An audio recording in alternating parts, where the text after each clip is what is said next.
দেখেন আজকে একটা শুক্রবার ফেসবুকে স্ট্যাটাস দেয়, হ্যাঁ, কিন্তু বাসায় শুয়ে থাকে। এই দেখেন শুক্রবার নামাজও যায় না, সব মানুষ বাহিরে নামাজও যাইতেছে, আর উনি হচ্ছে এখানে শুয়ে শুয়ে হচ্ছে এই গান করতেছে, গান এডিট করতেছে, উনি কাজ করতেছে, বুঝছেন, ইম্পর্টেন্ট কাজ। অথচ শুক্রবার কোনো নামাজ নাই, কোনো পয় পরিষ্কার নাই। এই দেখেন হাত পায়ের নখগুলো কত বড় বড়, দেখছেন? ওই দেখেন মাছি উড়ে, হ্যাঁ মাছি উড়তেছে না, ক্যামেরা একটা মনে করেন হুজুর তো আমার এটাই হাদিস না, হাদিস যাও, হাদিস লয়ে বাদ যাও।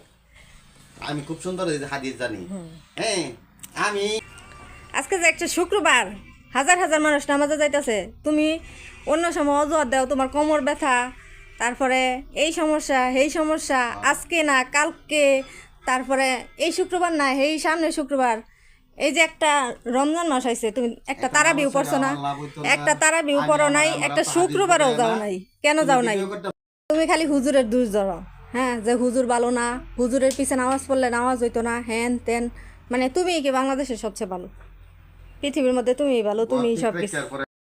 সারাদিন শুয়ে শুয়ে হচ্ছে এই যে মোবাইল টিপবে আর হচ্ছে সিগারেট খাবে 2-3 প্যাকেট করে, তাহলে সংসারে উন্নতি কোথা থেকে আসবে বলেন? কোন জায়গা থেকে আসবে? একটা সিগারেটের প্যাকেটের দাম হচ্ছে 200 থেকে 210 টাকা, 20 টাকা এরকম। ডেলি যদি 2.5 প্যাকেট সিগারেট খায়, তাহলে তার সংসারটা কীভাবে চলবে? তার বউ বাচ্চাটা কীভাবে চলবে বলেন? রাস্তায় ভিক্ষা করা ছাড়া আর কোনো উপায় থাকবে না।